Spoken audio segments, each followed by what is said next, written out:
आज की सबसे बड़ी खबर आपको बताने वाली हूं। क्या सीजफायर टूट गया है? क्या 24 घंटे के अंदर ही वापस ईरान और अमेरिका एक दूसरे पर हमले को उतारू हो गए हैं? और ये क्यों कह रही हूं? क्योंकि इजराइल रुक नहीं रहा है। इजराइल सीधे लेबनान पर हमला कर रहा है और लेबनान पर हमले से ईरान ने कह दिया है हमारा हाथ भी ट्रिगर पर है, हम कभी भी हमले वापस शुरू कर देंगे। तो मैं आपको बता रही हूं कि सीज फायर कैसे टूट रहा है, उसकी तस्वीर, उसका उदाहरण सबसे पहले देख लीजिए। आपको तस्वीर दिखाती हूं लेबनान की। हिजबुल्लाह पर इजराइल ने यह स्ट्राइक की और स्ट्राइक से देखिए कैसे वहां पर लेबनान के अंदर इमारतें टूट रही हैं, ढह रही हैं और लेबनान मलबे का ढेर बन रहा है।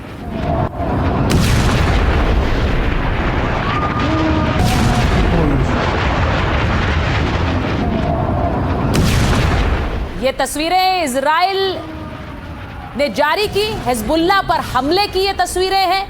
लेबनान में इजराइल ने कैसे 24 घंटे के अंदर सबसे भीषण हमला किया वो आगे आपको दिखाऊंगी, लेकिन एक और तस्वीर आपको दिखाती हूं। इजराइल दावा कर रहा है उसने हिजबुल्लाह चीफ के करीबी लोगों को मार गिराया है। ये तस्वीर देखिए कैसे एक कुछ क्षणों के अंदर ब्लास्ट ऐसा होता है कि पूरे पेट्रोल पंप से धुआं उठता हुआ पूरे कैमरे को ब्लॉक कर देता है। देखिए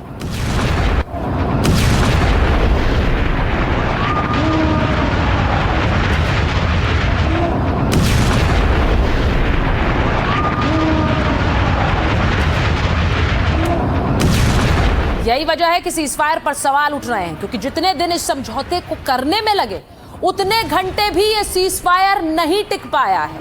आपको बताती हूं कि कैसे लेबनान ने कहा है कि ये हमले अभी भी जारी है हम पर और लेबनान इस भीषण मार को सह रहा है। उधर हॉर्मुज जिसको लेकर इस सीजफायर में एक अहम कदम था वो अभी भी बंद है, वो खुला नहीं है। इसी के साथ अमेरिका लगातार धमकी दे रहा है ईरान को। आगे वो बयान भी आपको डोनाल्ड ट्रंप का सुनाऊंगी और बताऊंगी। इजराइल हिजबुल्लाह पर हमले जारी रखे हुए, ये वो सारे कारण है जिससे मैं कह रही हूं सीजफायर तो खत्म हो गया। ईरान अमेरिका और इजराइल पर आरोप लगा रहा है और इजराइल को वॉर क्रिमिनल कहकर कह रहा है कि हम भी अब हमले सीधे इजराइल पर करना शुरू कर देंगे। तो ये आपको बताता है कि सीजफायर कैसे खत्म होने की कगार पर है, या मैं कहूं कि सीजफायर तो खत्म हो गया है।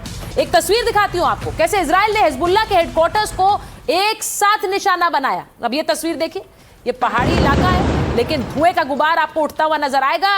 नेतन्याहू नहीं रुकने वाले हैं, वो ये कह रहे हैं कि ये हमले जारी रहेंगे और ये हमले हिजबुल्लाह के ठिकानों पर अटैक है। देखिए यही कारण है कि ये युद्ध नहीं रुक रहा है। लेबनान पर नेतन्याहू और उनकी आईडीएफ के हमले जारी हैं। जिस हिसाब से इजराइल हमले कर रहा है साफ है हिजबुल्लाह के खिलाफ ऑपरेशन नहीं रुकेगा। और पेजर अटैक के बाद हिजबुल्लाह पर यह दूसरा बड़ा हमला है, आप इसे समझिए। यह ऑपरेशन लेबनान इजराइल का क्या है? इजराइल का लेबनान में 30 साल का सबसे बड़ा अटैक है। आप सोचिए पिछले कई सालों से, दशकों से इजराइल हमला कर रहा है लेबनान पर, क्योंकि वहां पर हिजबुल्लाह का ठिकाना है। लेकिन 30 साल का सबसे बड़ा हमला, बेरूत और आसपास पूरी रात बमबारी होती रही। 10 मिनट के अंदर 100 से ज्यादा मिसाइलें दागी गई हैं। यह भी सुन लीजिए। 24 घंटों में 254 लोगों की मौत हो गई, 1100 से ज्यादा लोग इसमें घायल हुए हैं और हमलों के बाद बचाव दल लापता लोगों की तलाश में जुट गया। ऑपरेशन में 50 फाइटर जेट्स ने भाग लिया, यह इजरायली सेना का कहना है। इजराइल के लिए ईरान ने भी बड़ा दुश्मन हिजबुल्लाह है, ये मैं आपको बता दूं। ईरान से तो वो लड़ रहा है लेकिन वो हमेशा कहता है हिजबुल्लाह हमारा बड़ा दुश्मन है। लेबनान के राष्ट्रपति ने हमलों की निंदा की, बर्बर बताया है। इजराइल ने अपने रिकॉर्ड में एक और नरसंहार जोड़ लिया, ये लेबनान कह रहा है। हालात को कंट्रोल में करने के प्रयासों पर पानी फेर रहा है इजराइल। अब नेतन्याहू कह रहे हैं कि सीजफायर में लेबनान शामिल नहीं है। इस सीजफायर की सबसे कमजोर कड़ी लेबनान कैसे हो गया है? लेबनान ही सीजफायर खत्म करने की वजह क्या बन सकता है? इसीलिए कह रही हूं क्या सीजफायर खत्म होता हुआ नजर आ रहा है। अब आपको बताती हूं कि महायुद्ध रुकने के बाद सामने आती तस्वीरें क्या है। आप जो ये देख रहे हैं महायुद्ध 2 के निर्णायक आर। महायुद्ध तो अभी खत्म हुआ सीजफायर के चलते, लेकिन अगर इसका दूसरा चैप्टर खुल गया तो वो महायुद्ध 2 होगा। और वो महायुद्ध 2 कैसे कुछ घंटों यानी आवर्स पर टिका हुआ है वो आपको दिखाती हूं। आवर्स यानी घंटे, और वो घंटे जिन पर ये पूरा का पूरा सीज फायर का ताना बाना बुना गया। HOUR यानी H फॉर हॉर्मुज, O यानी ऑयल तेल, U यानी यूरेनियम और R यानी रेजीम। अब ये जो चारों आप देख रहे हैं, ये वो चार कारण हैं जिनकी वजह से मैं कह रही हूं एक था सीज फायर, क्योंकि ना हॉर्मुज पर बात बन पा रही, न तेल पर बात बन पा रही है, क्योंकि अभी तक ये साफ नहीं है कि तेल की आवाजाही हॉर्मुज से होगी या नहीं होगी। हॉर्मुज तो बंद पड़ा है। वही यूरेनियम संवर्धन ईरान नहीं करेगा, ये अमेरिका का दावा है। अमेरिका का कहना है कि डील में यूरेनियम संवर्धन पे क्रॉस है, लेकिन ईरान कह रहा हम तो करेंगे। और वहीं रिजीम चेंज, यानी कि जिस सत्ता को हटाने के लिए डोनाल्ड ट्रंप ने युद्ध रचा, वो सत्ता अभी भी बनी हुई है। तो ये चार कारण, और जैसे घड़ी की टिक टिक होती है, हर घंटे तस्वीर बदल रही है, इसीलिए आवर्स यानी घंटे, इन चार लेटर्स में हॉर्मुज, ऑयल, यूरेनियम और रेजीम में इस सीज फायर का द एंड एक तरह से लिखा हुआ है। अब ये आग भड़कना तो शुरू हो गई। ईरानी संसद के अध्यक्ष मोहम्मद गालिबाफ अमेरिका पर आरोप लगा रहे हैं। वो कह रहे हैं कि बातचीत शुरू होने से पहले ही ईरान के 10 सूत्रीय प्रस्ताव की 3 अहम शर्तें तो तोड़ी जा चुकी है। अब पहली शर्त क्या थी? वो कह रहे हैं लेबनान में सीज फायर का उल्लंघन हो गया। अब सीज फायर का उल्लंघन, गालिबाफ का कहना है कि पहली शर्त यही थी कि लेबनान समेत सभी क्षेत्रों में तत्काल हमले बंद कर दिए जाएंगे, लेकिन इस शर्त का पालन नहीं किया गया। जबकि इस शर्त का ऐलान पाकिस्तान के प्रधानमंत्री शहबाज शरीफ ने अपने सोशल मीडिया पोस्ट में भी किया था। अब दूसरी शर्त क्या थी?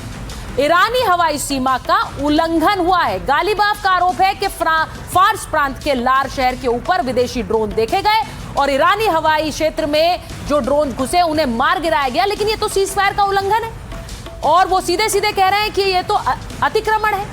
तीसरी शर्त जो ईरान कह रहा है कि जिसका पहले से ही उल्लंघन हो गया, यूरेनियम संवर्धन के अधिकार से इनकार। गालिबाफ ने आरोप लगाया कि अमेरिका ने प्रस्ताव की छठी शर्त का उल्लंघन किया है, जो ईरान के यूरेनियम एनरिचमेंट यानी संवर्धन के अधिकार को मान्यता देती है। गालिबाफ कह रहे हैं कि जब बातचीत का आधार ही टूट चुका है तो द्विपक्षीय वार्ता या सीज फायर कैसी? ये तो बेईमानी है। अब ये देखिए, फिर से आपको बता रही हूं कि कैसे एक था सीज फायर सच होता नजर आ रहा है। गालिबाफ कह रहे हैं कि लेबनान पर हमला सीज फायर का उल्लंघन है, लेकिन नेतन्याहू क्या कह रहे हैं? वो कह रहे हैं कि सीज फायर में तो लेबनान शामिल ही नहीं था। जरा सुनिए बेंजामिन नेतन्याहू।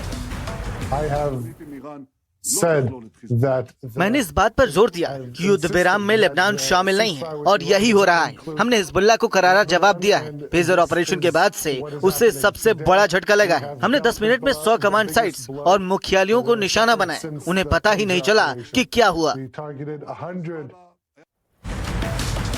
तो लेबनान में इजराइल के हमलों के बाद जो बड़ा अपडेट है वो भी आपको दे देती हूं। लेबनान ने इजराइल से सीधी अपील की है। ये बड़ी खबर आपको बता रही हूं उस वक्त की। इजराइल से सीधी बातचीत की अपील कर रहा है लेबनान। इजरायली ऑपरेशन के बाद समाधान की कोशिशें तेज हैं। तो लेबनान क्या कह रहा है? वो कह रहा है कि एक तरह से एक औपचारिक बातचीत इजराइल से होनी चाहिए।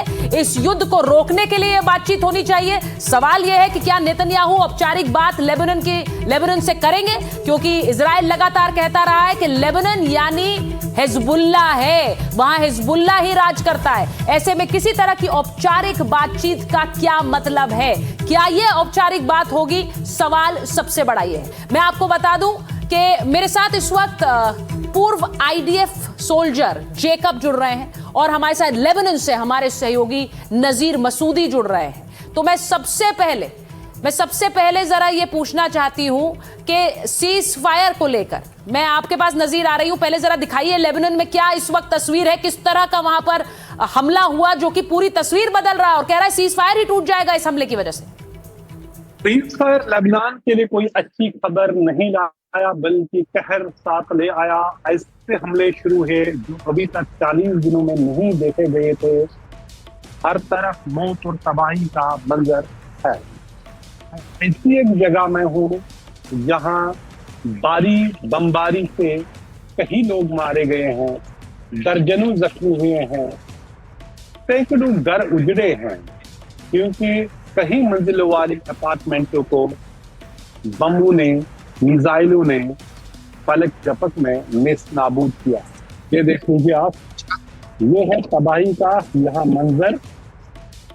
और ये आपको दिखाऊं सिर्फ इन बिल्डिंगों को, जो इसमें यहाँ से अपार्टमेंट उनको जमीन बोझ किया है, बल्कि जो जमीन के नीचे जो यहाँ बेसमेंट है, इसकी हालत देखिए, उससे अभी भी वहां आग झुलस रही है। और वर्कर्स, कोई वहां बचा हो जो कोई उम्मीद नहीं है, उसको निकालने की कोशिश कर रहे हैं।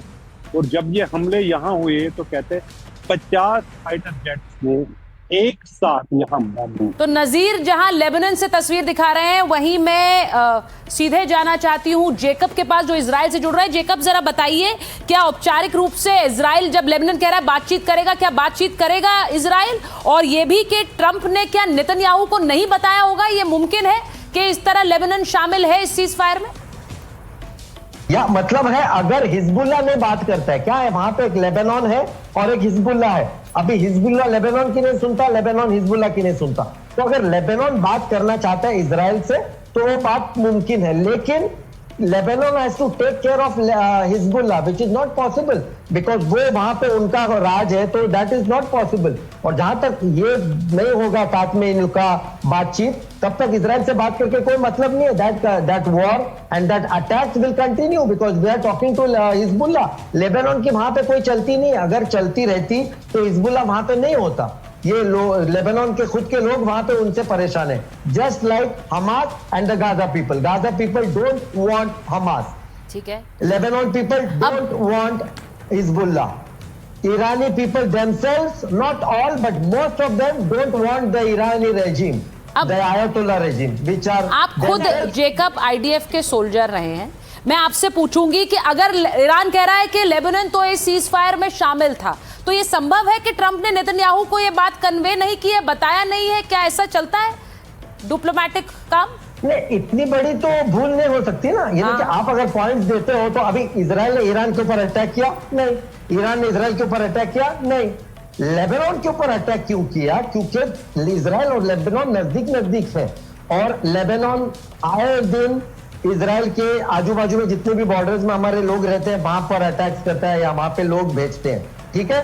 तो अगर किसी से बात करनी है तो वो लेबनान से बात होगी, हिजबुल्लाह से बात करके कोई मतलब नहीं है। तो जब तक हिजबुल्लाह और लेबनान साथ में मिलके एक बात करके अगर इजराइल से बात करते हैं तो ही वो समझौता होगा, नहीं तो इजराइल विल कंटिन्यू अटैकिंग। नहीं, क्या ये संभव है कि ट्रंप ने तो कहा लेकिन नेतन्याहू नहीं सुनेंगे, नेतन्याहू नहीं मानेंगे, वो हमले करते रहेंगे? क्या ये संभव है कि ट्रंप कहे और नेतन्याहू ना सुने?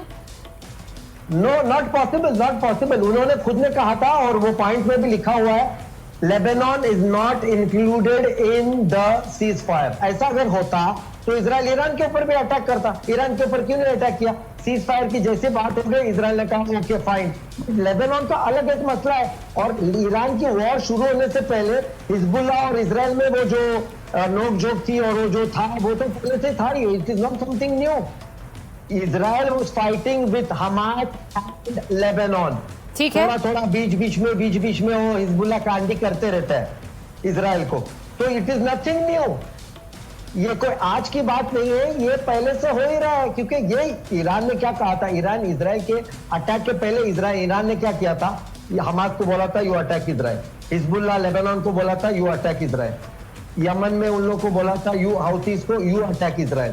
बाद में ईरान इजराइल के साथ आमना सामना हुआ। अब देखिए, पहले लेबनान और हिजबुल्लाह का इजराइल के साथ तो चलता आया हुआ है, तो ये तो पहले से हो रहा है, इसमें कोई नई बात नहीं है। तो इजराइल का सीधा पक्ष आपने सुना, वो ये कह रहे हैं कि ऐसा हो नहीं सकता कि डोनाल्ड ट्रंप और अमेरिकी प्रशासन नेतन्याहू से कहे कि हमला नहीं करना है और वो हमले करते रहे। तो ये सीधे सीधे जो सीज फायर का मसौदा है उसमें लेबनान शामिल नहीं।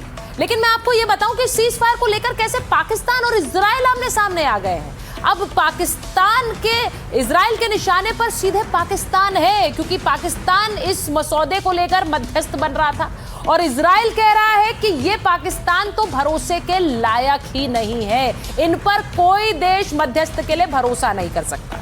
अब मैं आपको बताऊं कि पाकिस्तान और इजराइल परंपरागत दुश्मन रहे हैं। इजराइल हमेशा से पाकिस्तान के खिलाफ ही रहा है। पाकिस्तान भी समय समय पर इजराइल को अंतर्राष्ट्रीय मंचों पर घेरता रहा है। गाजा को लेकर भी इजराइल को युद्ध अपराधी पाकिस्तान ने बताया। पाकिस्तान और इजराइल के कोई राजनयिक रिश्ते भी नहीं हैं, ये भी आपको बताऊं, डिप्लोमेटिक टाइज नहीं है दोनों के बीच। अब लेबनान को लेकर फिर से दोनों देश आमने सामने आ गए हैं, क्योंकि सीज फायर का उल्लंघन कर रहा है इजराइल, ये पाकिस्तान का कहना है। यानी पाकिस्तान ये बता रहा है कि हम मध्यस्थ बने, हमने सीज फायर करा दिया, हमने शांति ला दी, लेकिन ये इजराइल है जो शांति में विघ्न डाल रहा है। ये इजराइल है जो इस युद्ध को फिर से भड़काना चाहता है, ये चिंगारी दे रहा है। अब ये भी कि शर्तें तोड़ने का ठीकरा पाकिस्तान सीधे इजराइल पर फोड़ रहा है।